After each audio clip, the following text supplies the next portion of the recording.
그렇게 씁니다. 이게 사탄이에요. 사탄 여러분 다 아시잖아요. 대적자, 원수 이런 의미를 좀 갖고 있죠. 그래서 동사가 되면 대적하다, 고발하다, 공격하다라는 그런 뜻을 갖고 있어요. 역사 속에서 이스라엘 백성들을 끊임없이 대적하고 공격하고 했던 일이 끊임없이 벌어집니다. 자, 뭐 다른 데 다 보지 말고 사무엘상 29장 한번 볼게요. 한두 군데만. 사무엘상 구약성경 29장 4절. 자, 블레셋과의 관계 속에서 나오는 겁니다.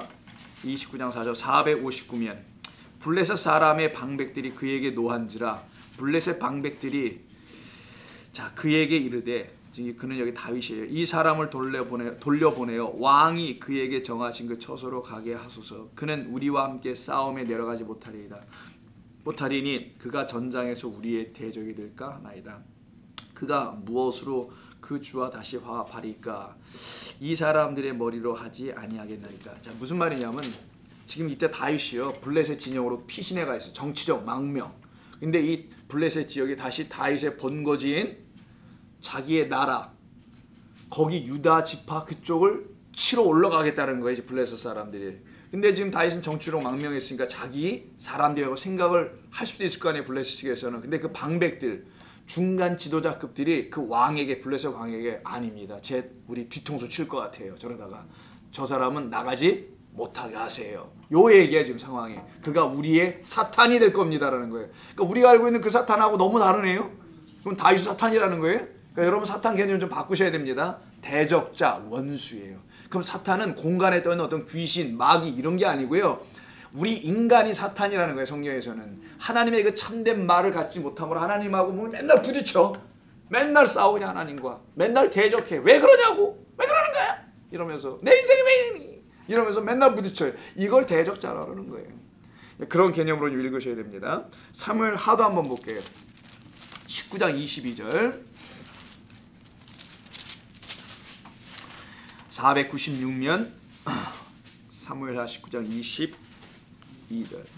다윗이 이르되 수리아의 아들들아 내가 너희와 무슨 상관이 있기에 너희가 오늘 나의 뭐가, 여기는 원수, 거기 밑에 각주가 전에 있는데 사탄이라고 히브리어 써 있네요.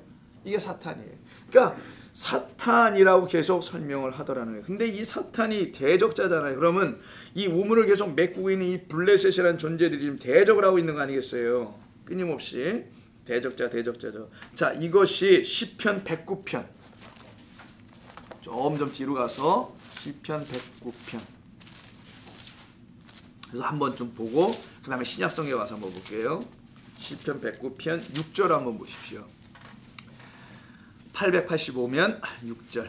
악인이 그를 다스리게 하시며 사탄이 그의 오른쪽에 서게 하소서. 여기서 사탄이 나오네요.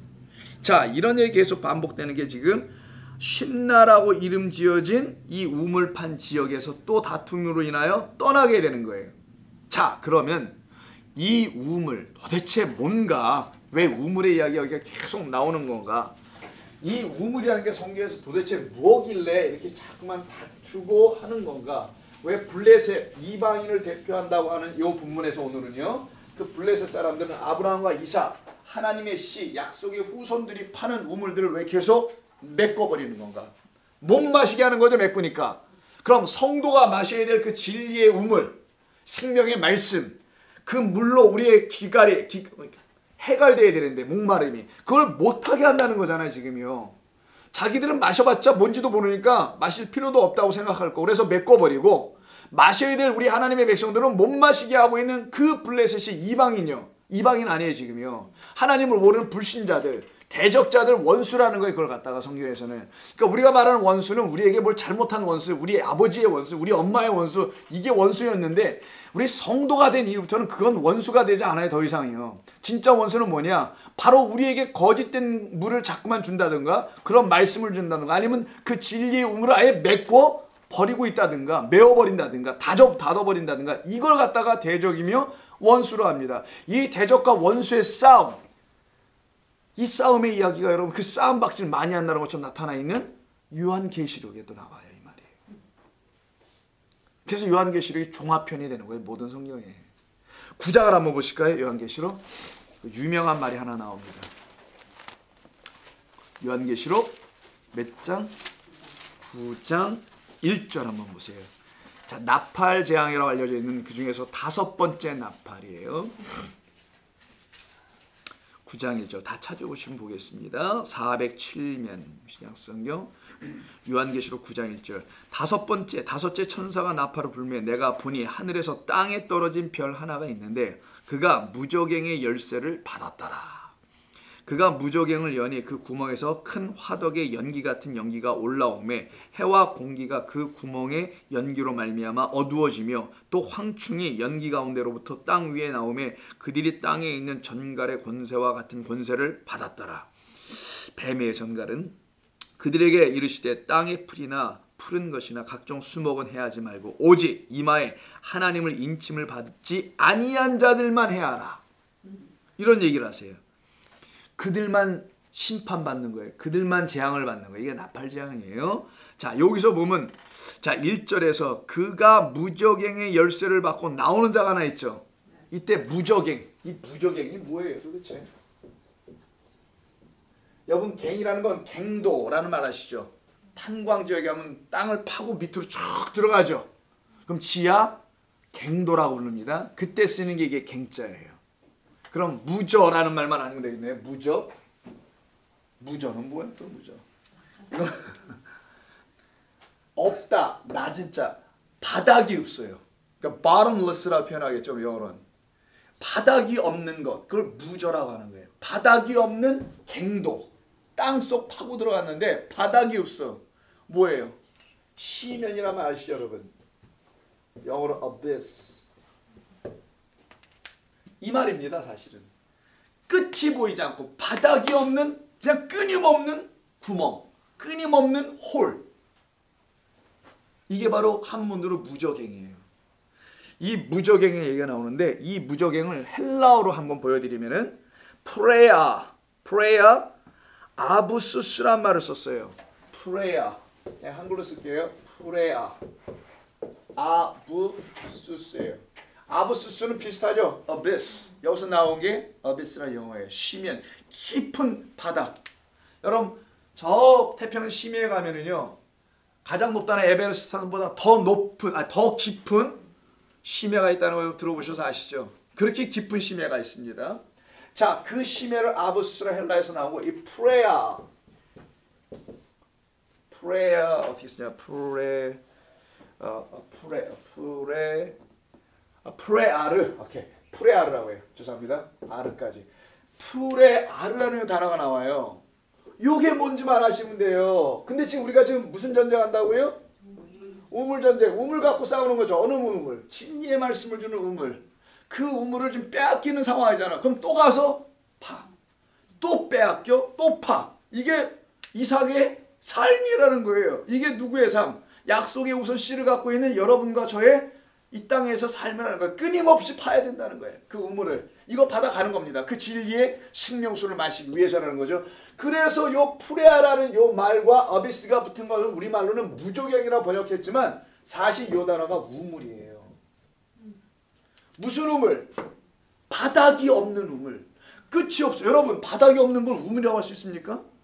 무슨 두레박을 그렇게 깊이 내릴 거야. 바닥 없는 데다가. 물 자체가 없는 곳이죠. 거기는. 물이 안 보이는 거예요. 까만 흑암만 보일 거 아니에요. 그 속이. 보니까 어휴 무서워. 물이 보여야 되는데 아무것도 없으면 깜깜하게 보여요. 아무것도 없으니까 갈수록 흑암만 보이게 돼요. 이걸 갖다가 무저갱, 어떤 우물?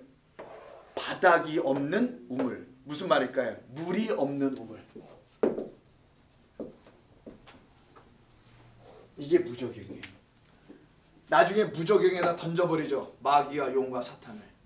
무저갱에서도 뭐가 또 튀어나오죠. 이런 이야기가 이게 무저갱입니다. 진리의 말씀이 없는 곳이라는 표현인데 그 우물에서 이야기되는 게 바로 이 무저갱. 그럼 지금 아브라함과 이삭이 여기서 팠던 그 우물이라는 것이 요한계시록에서는 또 다른 우물, 무저갱, 물 없는 우물. 바로 이 블레셋 사람들에 의해서, 이방에 의해서, 거짓 선지자들에 의해서 파여지거나 메꿔져 버린 바닥 물이 없는 그 가짜 우물을 무저갱이라고 한다는 거예요. 여기에서 황충이 나오죠. 그리고 여기서 연기가 나. 연기가 나온다면 뭡니까? 물에서는 연기 안 나옵니다. 물이 없다라는 걸 말하는 거죠, 그 안에는. 그래서 이 말로 지금 사용되고 있으면 여러분이 먼저 아신다면 이 우물이란 이 프레알은 우물도 있지만 구덩이도 되는 거예요. pit 하면 cistern 이런 말로 깊은 구덩이. 그러니까 구덩이를 파면 물이 나오니까 그걸 갖다 우리가 물이 나오면 우물이라고 부르고 물이 안 나오면 그냥 구덩이라고만 부르는 거잖아요. 구덩이와 우물은 딱 한 끗 차이. 물이 있느냐 없느냐예요. 자, 그래서 요한복음 그 우물 사건은 4장에 나오죠. 한번 4장 한번 가보시죠, 우리가. 4장에서 그 우물이 그래서 나오는 겁니다. 요한복음 4장 한번 보세요. 4장 11절 12절. 예수님께서 수가서 우물가에 가시죠. 그때 그 우물이란 말이 요 단어입니다. 프레아르. 똑같은 단어 쓰시는 거예요. 11절 여자가 이르되 주여 물 기를 그릇도 없고 두레박도 없고 이 우물은 깊은데라고 하죠. 이 우물은 깊은데라고 합니다. 이게 중요한 말이에요. 이 우물은 어때요? 이 우물 누구예요? 야곱의 우물입니다. 야곱의 우물은 누구의 우물? 바리새인들과 서기관들과 제사장들이 역사 속에서 갖고 있는 그 우물을 말하는 거예요. 예수가 주신 그 우물이 아직 아니야. 그래서 예수가 지금 여인을 만나러 오죠. 우리라는 여인을 그 물가가 아닌 우물로 찾아오시면서 그 여자라고 하면 이런 말을 하게 해요. 이 우물, 야곱의 우물, 바리새인들이 주는 우물, 유대 종교가 줬던 우물, 지금 이 세상이라는 곳이 주는 우물은 어때요? 깊다. 이게 바로 이거예요. 여기서는 뭐가 없다? 물이 없다라는 걸 말하는 겁니다. 단순히 깊다라는 깊이를 말하는 게 아니라 그 여자가 거기 물길로 왔는데 깊은 거 모르고 나왔으면 말이 돼요? 안 되지. 물을 떠갈 수 있을 만한 두레박 뭐가 있었을 거 아니에요. 거기 고정으로 있든지 들고 왔든지. 근데 왈떡하는 말이 뭐라고요? 이 우물은 깊은데 이게 무슨 말이냐고. 이제 이해되시죠, 여러분? 그 우물이 아니라 성경에서 말하려고 하는 진짜 우물이 있는데 이 인간들이 가져다 주는 우물은 전부 다 무적행 그 우물이라는 말을 표현하려고 하는 거예요. 그래서 이 우물은 깊으니 거기서 아무것도 건질 수가 없다라는 거예요. 너무 깊어서 물을 못 든다는 게 아니라 바닥이 bottomless, 연기만 보글보글 올려주는 물이 없는 그런 우물입니다. 그래서 표현하는 겁니다. 다시 보실까요? 여자가 이르되 주여 물 기를 그릇도 없고. 무엇으로 기려야 할지는 모르겠다는 거예요. 즉 예수로 기로 올려야 되는데 그 예수도 없고 이 우물은 깊기까지 해서 어디서 당신이 생수를 얻는다고 정말 그러는 겁니까? 살아있는 물이에요. 이게 생수가 아니고. 그러니까 이 문맥에서 정확히 이해할 수 있죠. 그냥 생수 시원한 물이 아닙니다. 이거는. 우리 조상 야곱이 이 우물을 우리에게 주셨고 또 여기서 자기와 자기 아들과 짐승이 다 마셨는데 당신이 야곱보다 크니까 예수님께서 대답하시되 이 물을 마시는 자마다 다시 목마를 거야. 그러나 내가 주는 물 나라는 우물에서 마시는 물을 마시는 자는 영원히 목마르지 아니하리니 내가 주는 물은 그 속에서 영생하도록 하는 물이지 이렇게 바깥에서 주는 그런 물들이 아닌 거야 라고 말씀하시는데 이 여인은 바로 이 신랑을 만나는. 여러분 우물가에서 무슨 일이 항상 벌어지냐? 구약성 지금까지 읽어왔을 때 전부 다 something이라고 그러지. 그때는 something이 일어나지. 우리는 물레방앗간에서 일어나지만 여기 또 우물가에서 일어나네. 우물가는 신랑 만나는 곳입니다. 성경에서 항상 그 생명의 물을 만나는 곳이라는 거예요. 신랑이 물이라는 겁니다. 그 예수를 만나는 곳 바로 그곳에서 지금 여자를 만나는 거예요. 4장 그래서 우리에게 그걸 증거해 주죠. 그래서 16절과 18절에서 갑자기 예수님께서는 엉뚱한 말을 턱 던지세요. 이 물을 얘기하시면서 영생하도록 하는 물을 줄 거다. 여자가 15절에서 그런 물을 내게 주셔서 나 목마르지 않게 하고 물길로 오지 않게 해주세요 라고 요구하니까 그 요구에 대한 대답으로 뭘 갑자기 얘기하세요? 남편 얘기 꺼내는 거야. 상황이 하나도 안 맞는 것 같지만 이제 맞는 거 느끼세요? 그 물은 누가 주는 거다? 남편이 주는 거다. 이 얘기하고 싶었던 거예요. 그 물을 길러는 15절을 잘 보시면은 여기로 물 길러 오지도 않게 하고 나 물 좀 마시게로 해주세요. 그 물. 그랬더니 그럼 남편 어딨냐? 저 없네요. 그래 내가 너의 남편으로 이 우물가에서 만나러 온 것이다 라고 하죠. 7장도 한번 보실까요? 요한복음 7장 초막절에 있었던 이야기죠. 실로암에서 물을 갖다가 서쪽 제단 서쪽 벽에다 이렇게 붓는 의식을 하고 있는 그 한복판에서 물을 딱 붓자마자 예수님께서 가운데 서서 외치는 거. 명절 끝날 곧 큰 날 37절 예수께서 서서 외쳐 이르시되 누구든지 목마르거든 내게로 와서 마시라. 나를 믿는 자는 나르리 안 했처럼 나로 믿는 자는 성경의 이름과 같이 그 배에서 생수의 강이 흘러나오리라. 그 생수의 강은 뭐라고요? 그 밑에 성령을 받는 것이다. 무슨 물이 우리 속에서 어디서 나와요? 나오기는. 생수의 강이라는 성령이 너에게 임할 것이다.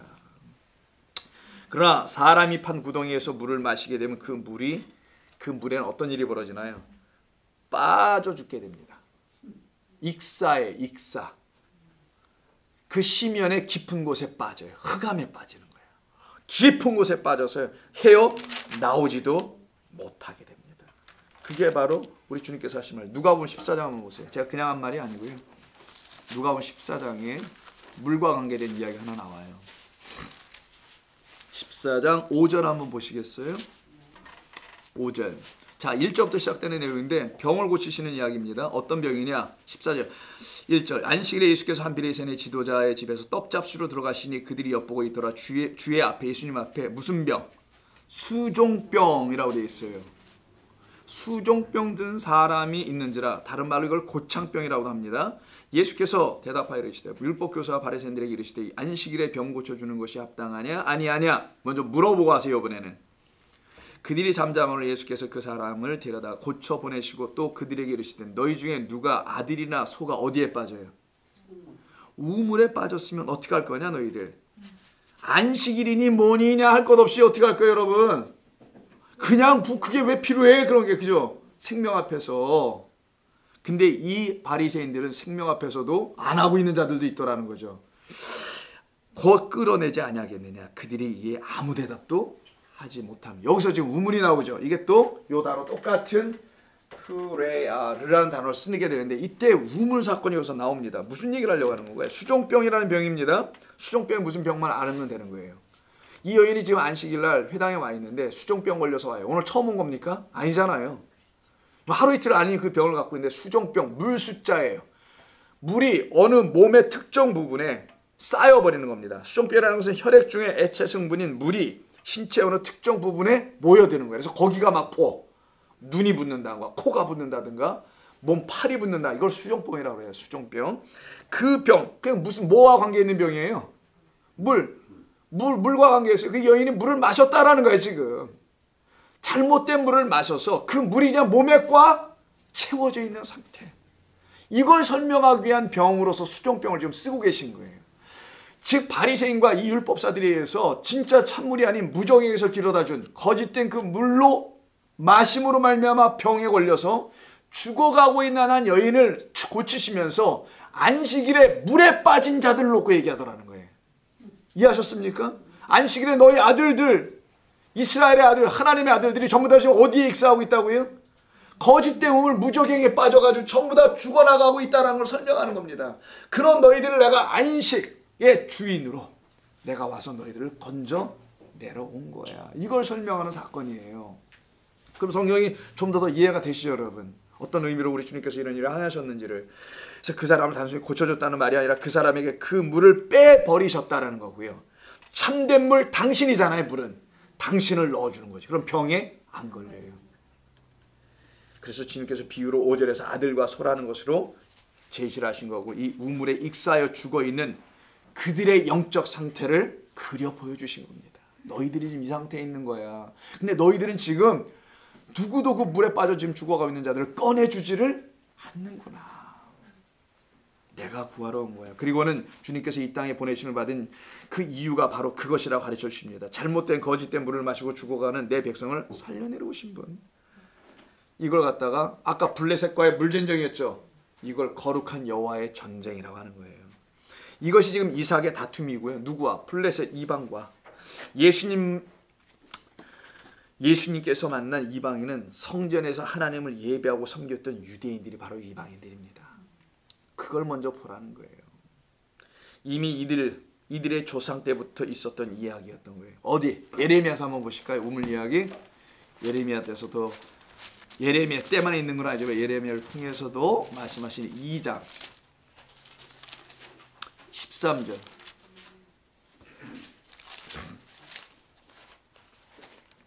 백성이 행한 악에 대한 부분인데요.